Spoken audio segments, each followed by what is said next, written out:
Have you ever wondered how two of Jamaica's most powerful leaders built their fortunes? Today we explore the story of Mark Golding versus Andrew Holness and the very different paths they took to wealth. Also, let's ask the real question. How did Mark Golding get rich?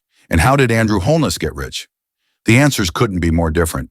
One man brought his wealth to politics, the other got wealthy in politics. Let's uncover the curious truth behind Mark Golding and Andrew Holness' wealth.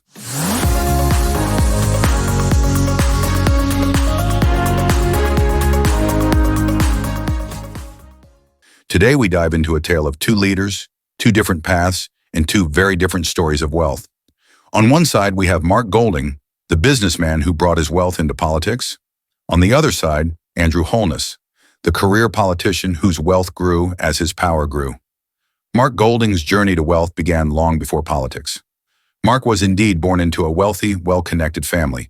His father, Professor Sir John Golding, was a highly respected British-Jamaican orthopedic surgeon and academic who worked in Jamaica for decades. He was knighted for his service and made major contributions in medicine and rehabilitation. The Golding family was already well established financially and socially, so Mark inherited a strong foundation of wealth and privilege. That means Mark's story is really a mix of inherited wealth plus business success. He co-founded Dehring, Bunting Golding, DB&G in 1992 in Kingston, Jamaica, one of Jamaica's most respected financial companies. From investments to legal practice, Golding built a fortune through private enterprise. By the time he entered Gordon House, his pockets were already full, his success already secure. To his supporters, this proves one thing. Golding doesn't need politics to live well. He comes to politics already wealthy, already established. Now compare that to Andrew Holness, the current Prime Minister of Jamaica. Born in Spanish Town, Holness rose through the ranks of the Jamaica Labour Party, JLP, under Edward Seaga's mentorship. His story is one of political ambition, steady, calculated, and determined. But unlike Golding, Holness did not come into politics wealthy.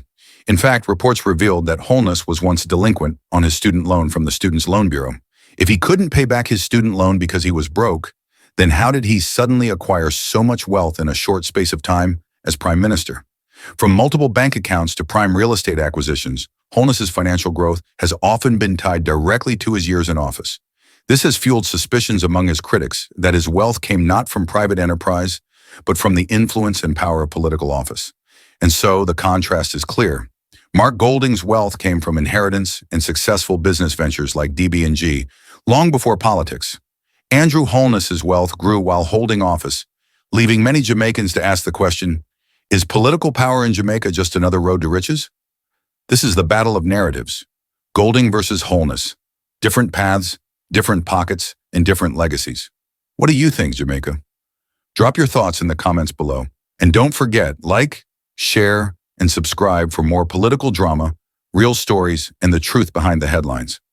Stay tuned because the story of Jamaica is still being written.